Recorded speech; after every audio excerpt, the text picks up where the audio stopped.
Cet après-midi, le premier par Madame Marie-Josée Villaret, qui nous a fait la gentillesse de venir vous parler de l'accompagnement et de la construction d'un passage vers l'âge adulte, et de Michel Muir au sujet du vieillissement.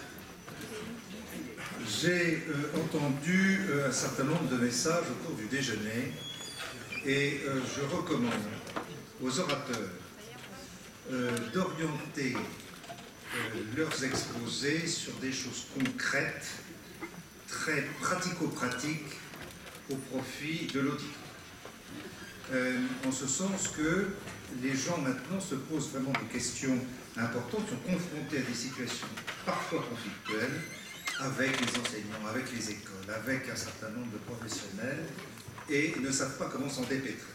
Alors je sais très bien qu'il y a des choses qu'on ne pourra pas régler aujourd'hui. Je n'ai pas la puissance de l'État. La France est telle qu'elle est avec l'argent qu'elle a et avec les options et la politique sanitaire, sociale et médico-sociale qu'elle veut. Cependant, donc l'auditoire est assoiffé de renseignements précis, utilisables directement par eux. Voilà, je vous cède la parole. Merci.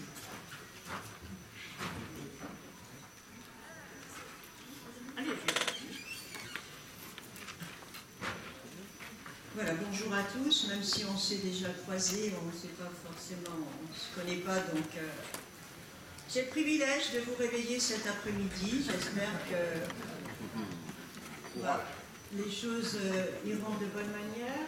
Je vous propose un diaporama, mais je vais essayer de l'adapter avec les recommandations qui viennent d'être faites. Et mon propos, c'est part de mon expérience de vie professionnelle et de mes rencontres avec des parents, avec des familles. Actuellement, je réalise des évaluations externes d'établissements et je vois un certain nombre d'établissements chaque semaine. C'est intéressant. Alors, j'ai voulu vous parler d'insertion sociale et ou professionnelle, bien parce qu'avec nos jeunes adolescents, jeunes adultes, eh bien, on n'ira pas tout le temps dans le travail, on ira parfois uniquement dans la vie sociale, mais vers une vie de qualité, c'est tout ce que l'on souhaite. Alors, je regarde si je fais bien. Je vais plutôt situer mon propos pour des enfants, adolescents, jeunes adultes, je dirais entre 14, 18 et 20 ans. On est cette tranche d'âge où on va se questionner sur sa vie future. En général, ces enfants, ces ados-là, on les retrouve en établissement médico-social,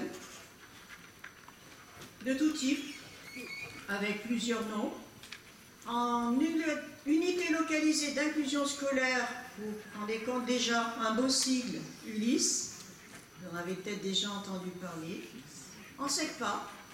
La SECPA, c'est jusqu'à 16 ans, et je suis prudente quand je vous dis cela, parce que selon les académies, il y a des SECPA qui peuvent accueillir des enfants avec déficience, et d'autres qui sont plutôt fermes sur cette question-là, et on n'accueille pas ces enfants-là.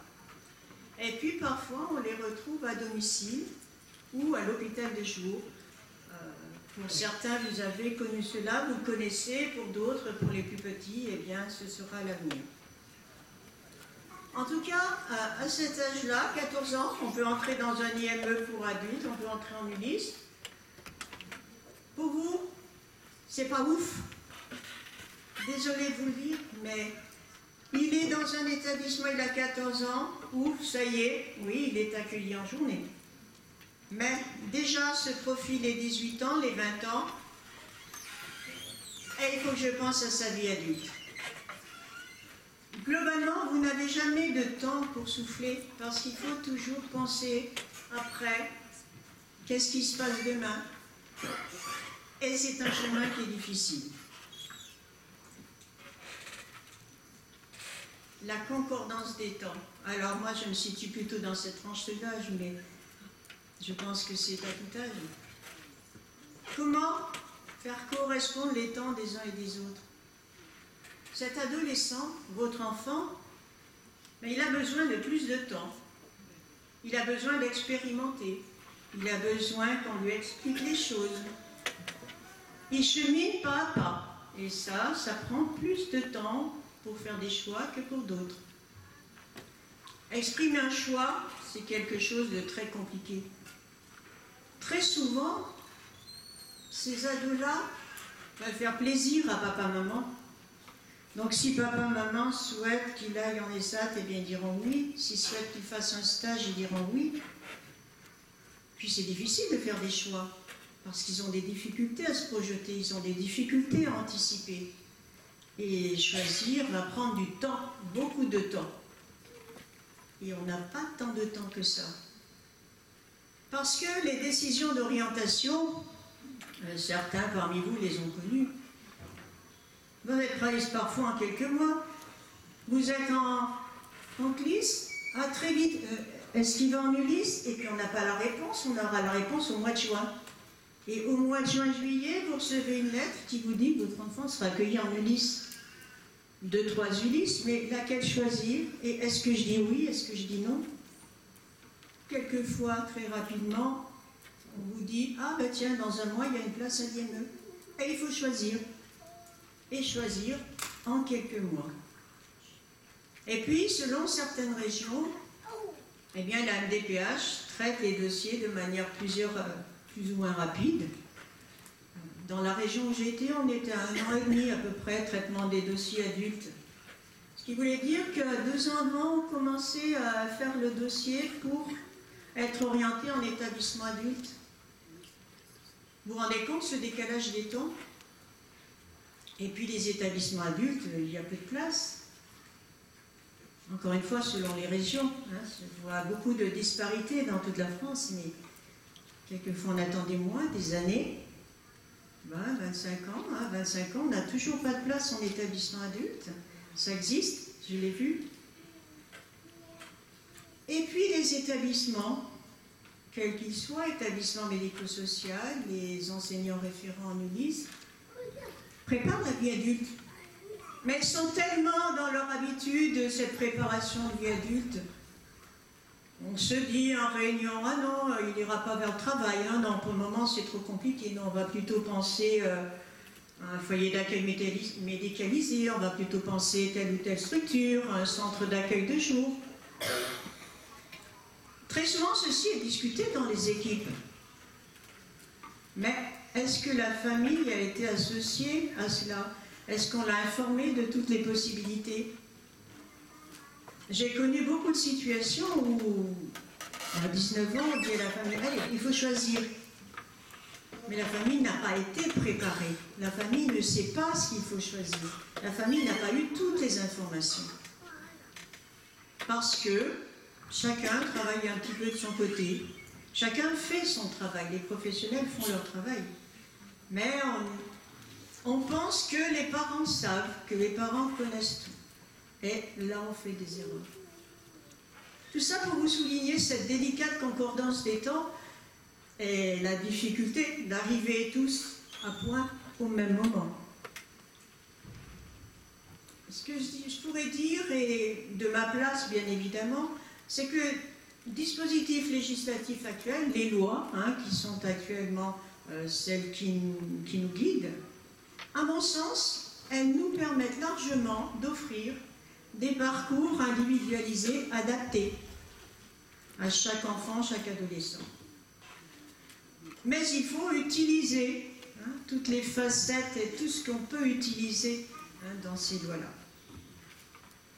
On retrouve dans un premier temps, et certains qui ont déjà leurs enfants à l'école, le projet personnalisé de scolarisation. J'ai utilisé les termes de la loi. Il y a des choses qui varient un petit peu en fonction des régions.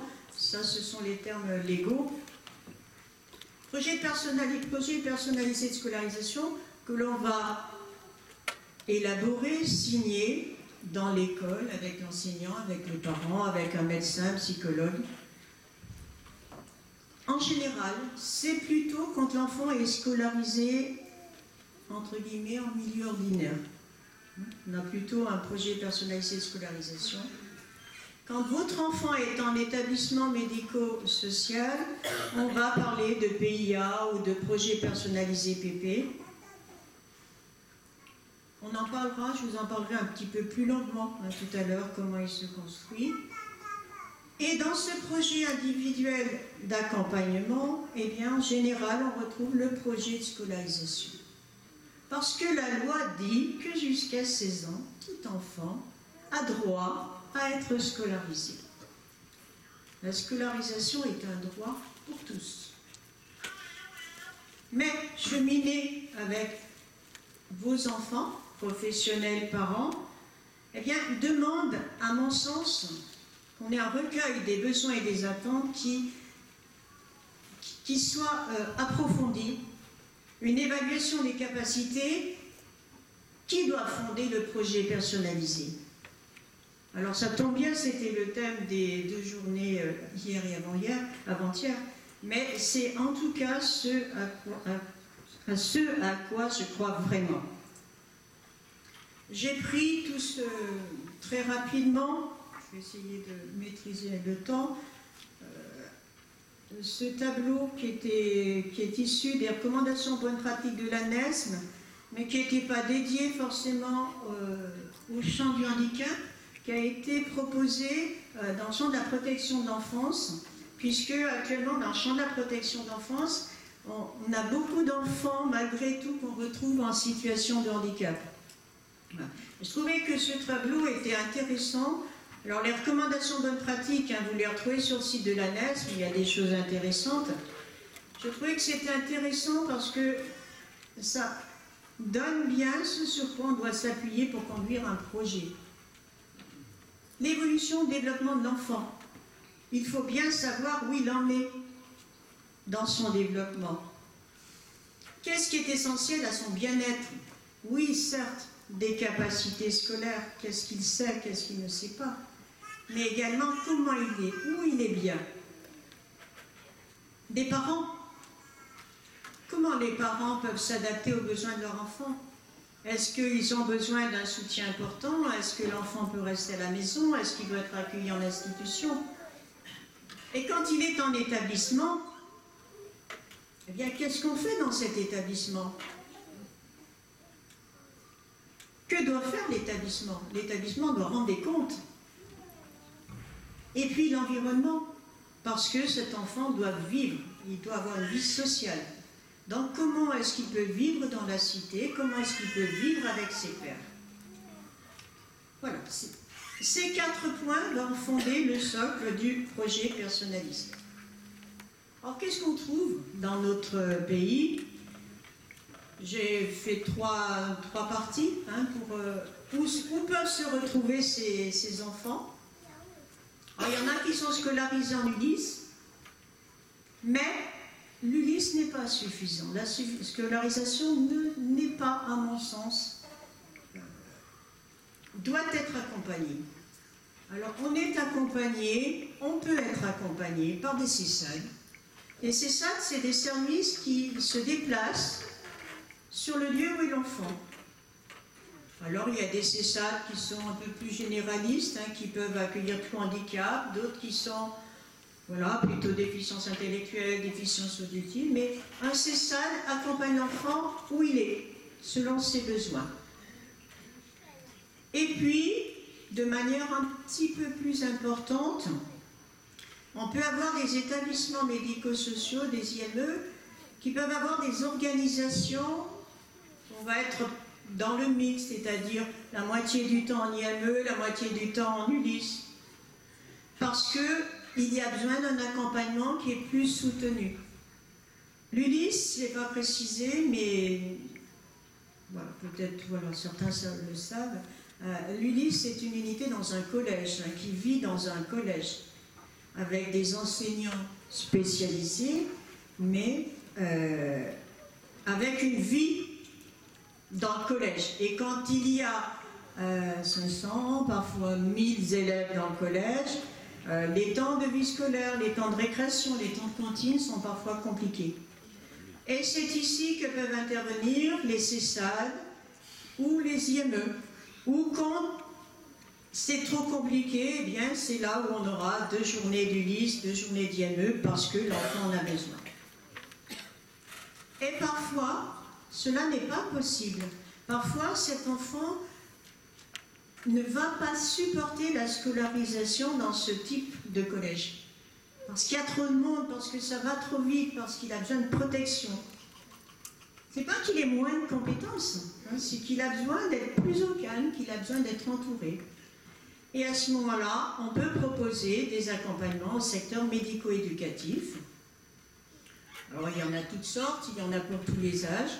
En général, l'accompagnement se fait sur ALIS jusqu'à 18-20 ans, en fonction des structures. Cela ne veut pas dire, quand on est en IME, qu'on n'a pas de scolarisation. Les IME sont censés offrir des temps de scolarisation. En général, ont des enseignants qui peuvent être mis à la disposition, que l'on appelle des unités d'enseignement.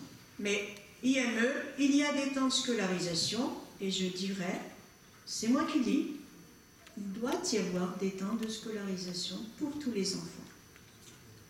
Et puis, dans certaines régions, il y a des CESAD qui vont être à visée professionnelle, où là, on va être sur une tranche d'âge qui est plutôt après 16 ans, et où la mission du CESAD sera d'accompagner cette vie vers la vie professionnelle.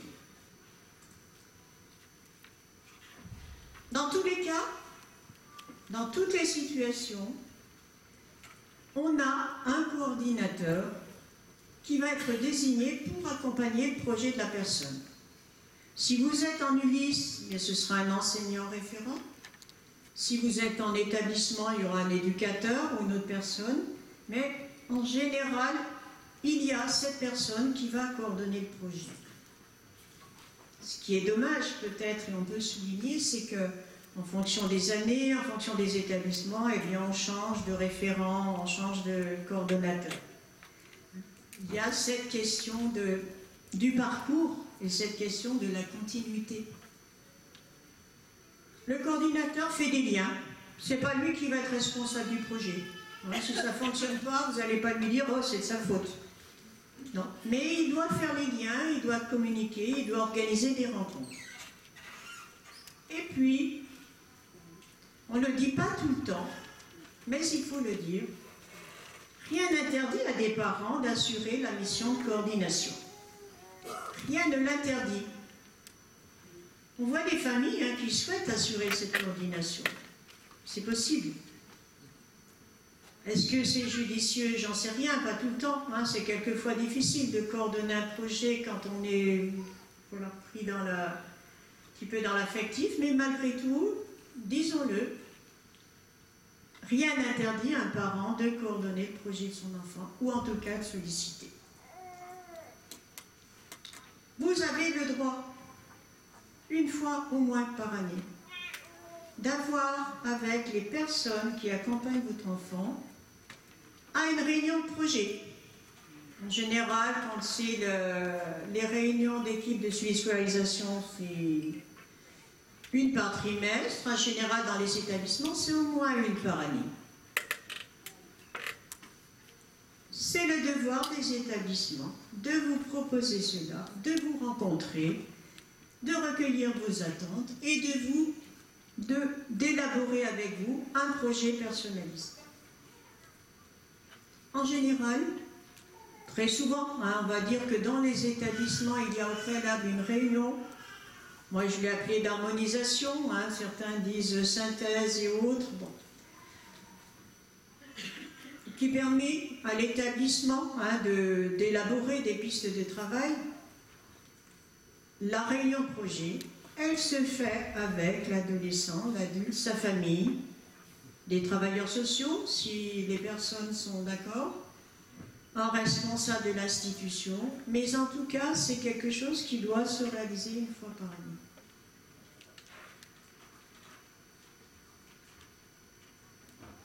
Et sur quoi on construit tous ces projets? À mon sens, et bon, mon expérience m'a montré qu'on n'avait pas souvent les outils qui convenaient. Moi, il m'est arrivé très souvent là me dire « il faut qu'on travaille l'autonomie ». Oui, mais quelle autonomie? Est-ce qu'on doit travailler l'autonomie dans la vie quotidienne? Est-ce qu'on doit travailler l'autonomie pour qu'il aille travailler? Bon. Il vaut mieux avoir des outils communs et des outils partagés. Mais la France est un grand pays.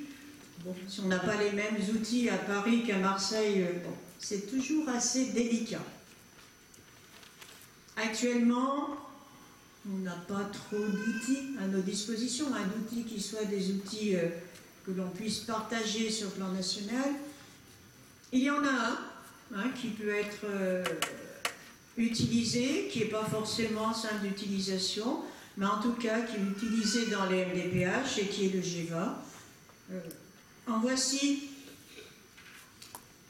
alors, pas forcément intéressant de tout lire, mais en tout cas cet outil qui est un outil national peut être utilisé pour se questionner et se dire, ben voilà, mon enfant, qu'est-ce qu'il fait, qu'est-ce qu'il sait faire, qu'est-ce qu'il ne fait pas, quelles compétences il a. Et l'idée, c'est de partager tous le même langage.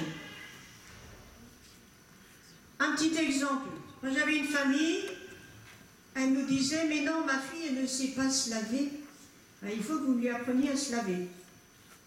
Ben, écoutez, nous, on est surprise parce qu'elle sait très bien se laver à l'établissement.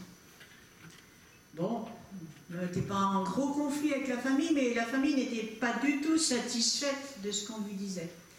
Et en fait, quand on a pu utiliser, alors on a pris cet outil, il peut y en avoir d'autres, mais l'essentiel c'est d'avoir des outils partagés, on s'est rendu compte qu'à la maison,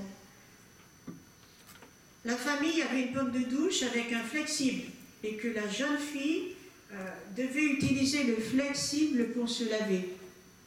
Alors qu'à l'établissement, on a des douches, elle a simplement à se mettre sous la douche. Des soucis de motricité faisaient qu'elle n'arrivait pas à la fois à se laver, à tenir la paume de douche, et la maman était très insatisfaite.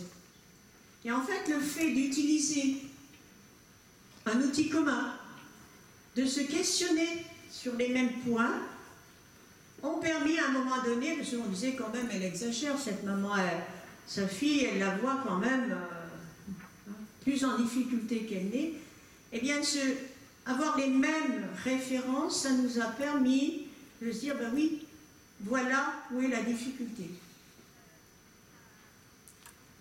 Je vous ai présenté ceci parce que moi, c'est un outil qu'on avait adapté du GEVA, qui est un outil utilisé par la MDPH.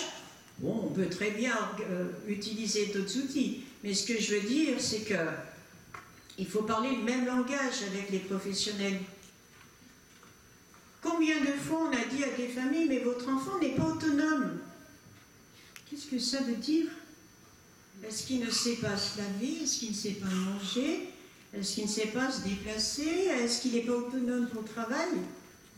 À mon sens, ça ne veut rien dire. C'est quand on va pointer les choses. Est-ce qu'il sait s'orienter dans l'espace?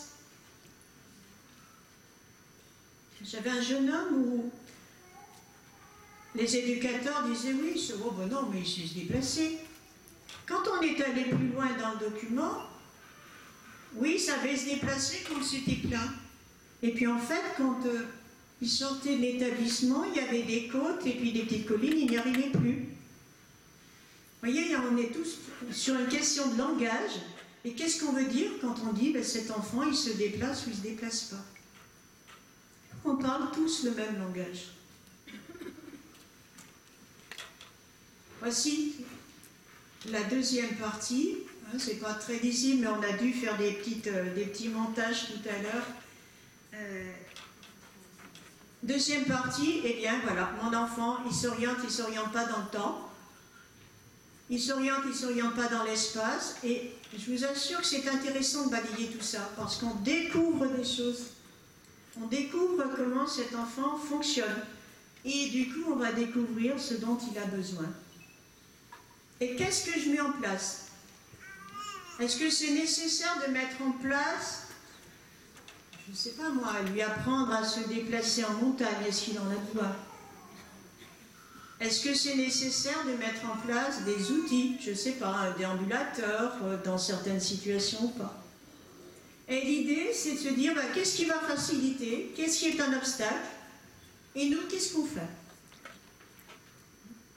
L'important, c'est de partager le même langage et d'avoir les mêmes outils d'observation. Parce que vous, parents, vous observez des choses à la maison.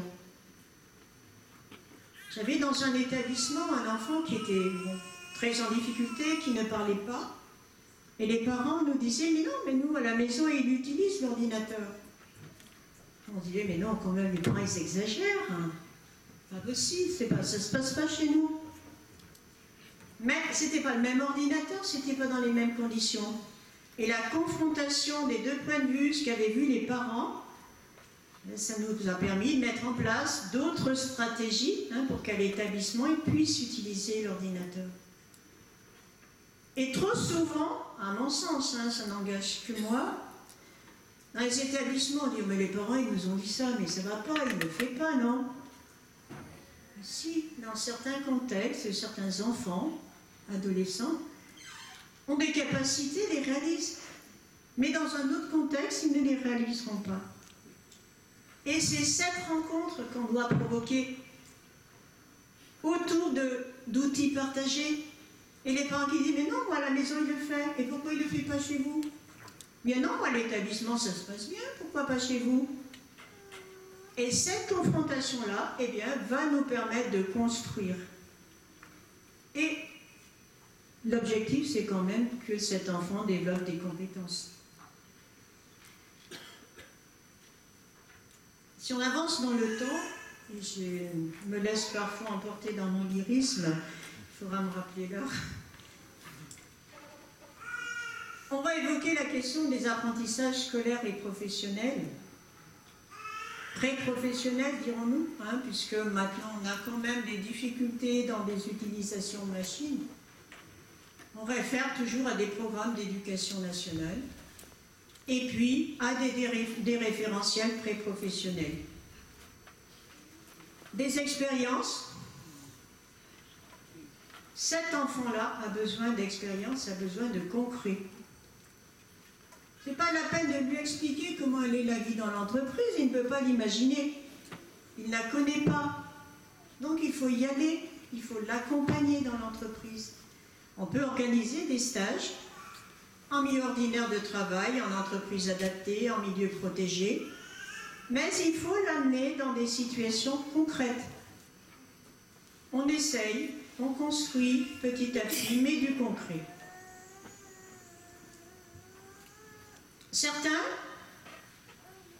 Dans certains départements, les établissements, entreprises adaptées ont mis en place des référentiels qui peuvent nous servir de base.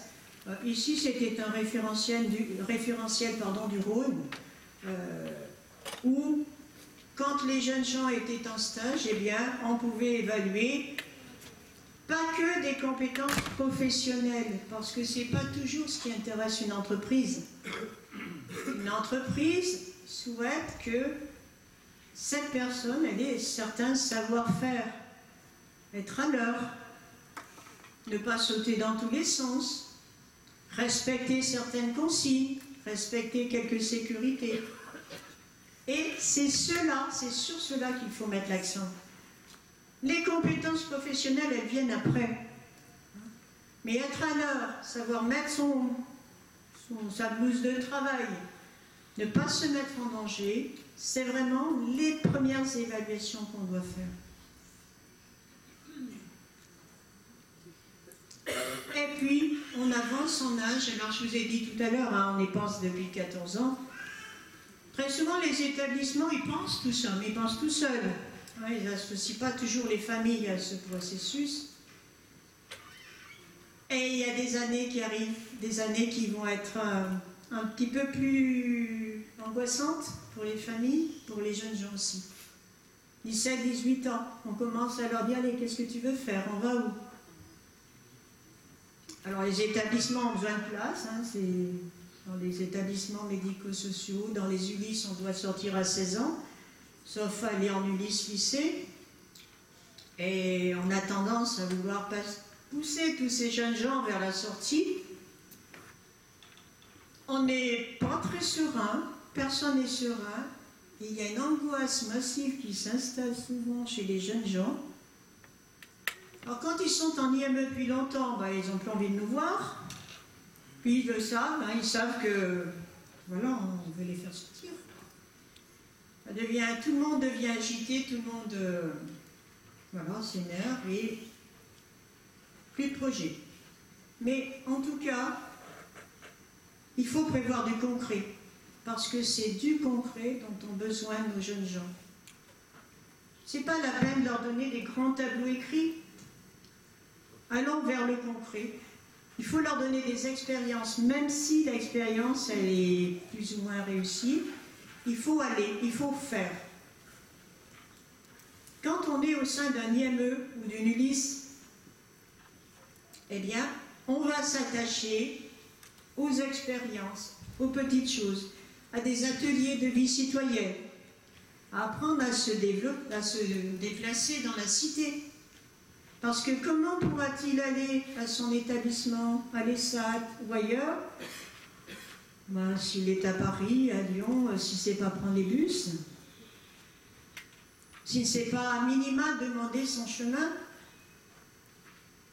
cet apprentissage-là, il faut le faire. Moi, j'ai souvenir d'un jeune homme, on était content, on lui avait appris à rentrer chez lui. Et un jour, ils vont au parc de la Tête d'Or avec les éducateurs, et la maman dit, oui, il sait sortir et il saura rentrer à la maison. Mais ce qu'on n'avait pas prévu, c'est que l'éducateur ne l'a pas emmené à la bonne sortie. Et ça a été une catastrophe, parce qu'à la sortie, la mauvaise sortie du parc de la Tête d'Or, eh bien, il ne savait plus se repérer. J'ai eu des adolescents, jeunes adultes à 18 ans, qui étaient accompagnés par un CESAD et qui prenaient le bus pour aller à l'ESSAT. Ils étaient en stage. Un jour, les bus, parfois ils sont en grève. À Lyon, sûrement comme à Paris. Il était coincé, il a marché, il est allé vers un autre arrêt de bus. On n'avait rien travaillé, tout ça, de cette stratégie pour qu'il se débrouille ou qu'il nous appelle. Et pendant une journée, on l'a cherché. Donc il y a tout ça qui est à construire. Il y a le travail, mais pas que. Le travail et la capacité de vie sociale, la compétence de vie sociale. Comment je me déplace? Comment je peux demander? Comment je demande mon chemin? Comment je fais les papiers? Comment je peux me nourrir tout seul? Et tout ça, c'est à travailler. On peut travailler à travers des ateliers de vie citoyenne, des mises en situation. Bon, ça, c'est un travail qui se fait avec la famille, avec les établissements, mais qui doit se faire. On ne doit pas être que dans l'idée de la préparation au travail. C'est une chose, mais pas que. Parce que vous pouvez avoir un jeune adolescent qui tient bien son poste de travail, si à côté de cela, il n'y a pas toutes ces capacités citoyennes, ce sera très compliqué pour lui. Et puis, alors du coup, je ne sais plus comment je dois faire. Ah si, voilà. Du coup, je vais vous présenter un outil qu'on avait construit. C'est qu'un outil. L'important, c'est de savoir ce qu'on construit, quel outil on utilise et pourquoi. En tout cas, un outil qu'on avait construit plutôt sur la région lyonnaise et qui était l'idée de... Tant que cet enfant, adolescent, jeune adulte a construit son parcours, on va essayer de lui donner tous les outils possibles. Bon. Ah bah, si c'est bon. Je croyais que ce n'était pas vraiment. On va essayer de lui donner tous les outils possibles, tous les outils, tous les atouts pour que, dans sa vie adulte, eh bien, à minima, il sache se repérer. Nous, on avait souhaité construire une petite valise parce qu'on disait, quand il sortira de l'établissement, on lui donnera sa valise et puis il y mettra tout ce qu'il a, tout ce qu'il a glané pendant les parcours chez nous. Et je vous la présente rapidement. On construisait avec les jeunes gens cet outil-là.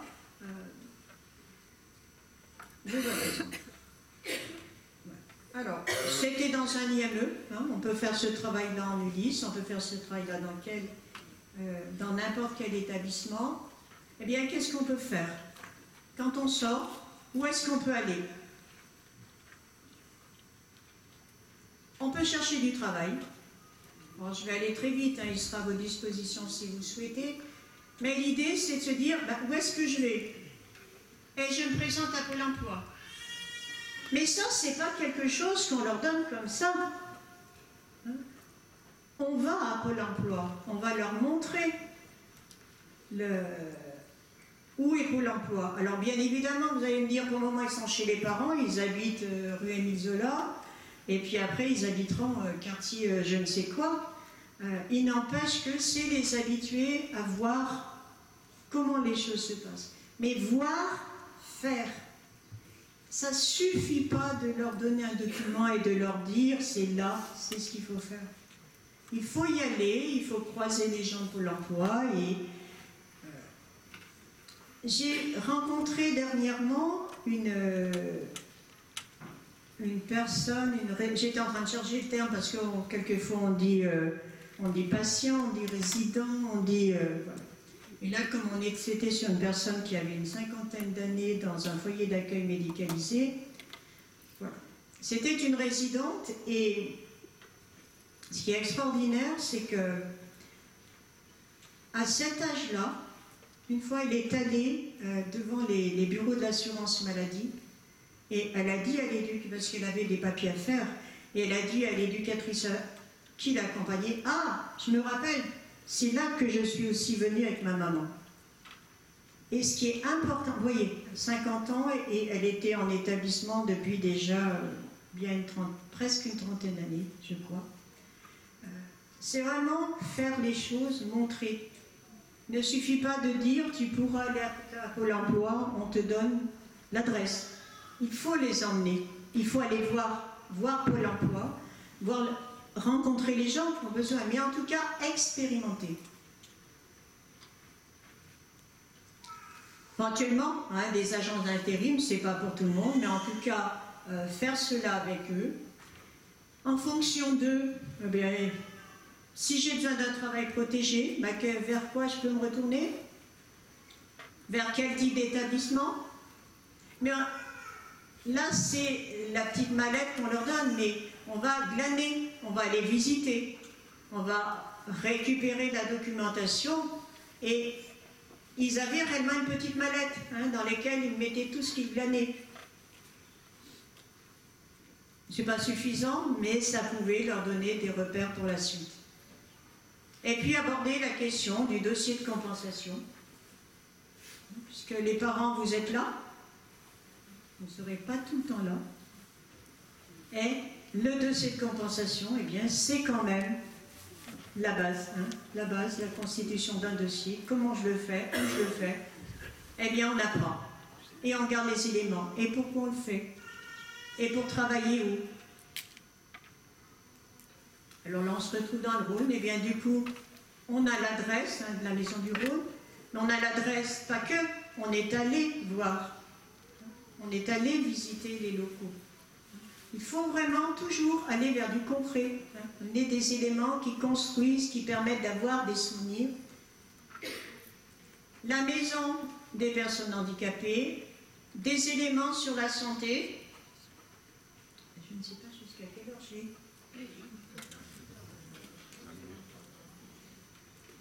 Et les soins, et la santé, c'est important. Hein. Il y a le travail, mais il y a la santé. Où est-ce que je peux aller? Tout cela, vous voyez écrit, mais tout cela, avant d'être écrit, il y a eu des rencontres. On a rencontré les personnes, on est allé voir. Et puis, si j'ai besoin d'informations, eh bien, vers qui je me retourne? Alors là, c'était cet établissement, mais je retourne voir où j'étais avant. Et qui je questionne? Il faut leur donner des endroits où ils peuvent aller. Parce qu'on n'est pas toujours là, nous les parents. Et puis la mairie, et je vais aller très vite. Et puis, eh bien, pour certains qui pourront habiter seuls, qui auront leur appartement, ben, je peux habiter dans ma famille, dans un foyer. Et puis, mon dossier, il est où? Quand j'ai 40 ans, j'ai besoin d'avoir mon dossier, où je vais chercher? Eh bien, je remplis une demande. On donnait un exemplaire de demande qu'on mettait dans la mallette parce qu'ils sortaient de l'établissement avec la petite mallette. Et on leur donnait le lieu qu'ils pouvaient contacter pour aller consulter leur dossier. C'est important. Quand on a 50 ans, 60 ans, on a vu dernièrement au DIU, là, j'accompagne on va dire un étudiant, un stagiaire, qui est dans une masse ou un femme, je crois, et une des personnes n'a plus ses parents. Mais cette personne-là, son parcours de vie se résume en une feuille A4. Mais comment peut-on travailler avec quelqu'un qui se résume à une feuille A4? C'est pas possible. Il faut vraiment construire quelque chose. On est parents, on est professionnels, mais on ne sera pas tout le temps là.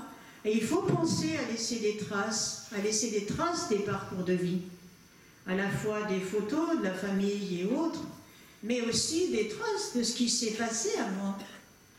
Et il était où? Il était en établissement, il était à quelle école? Qu'est-ce qui s'est passé là-bas? Il est parti à quel moment? Trop souvent, on n'a pas suffisamment de traces de cette vie-là. Et puis, je vais aller très vite sur les allocations, parce que ça, c'était un modèle, enfin, un modèle, pas un modèle, c'est une expérience, plutôt. On balaye tout ça, hein, on balaye tout ce que la personne peut engranger pour sa vie future adulte. Voilà, je vais essayer d'aller beaucoup plus vite. Je suis coincée.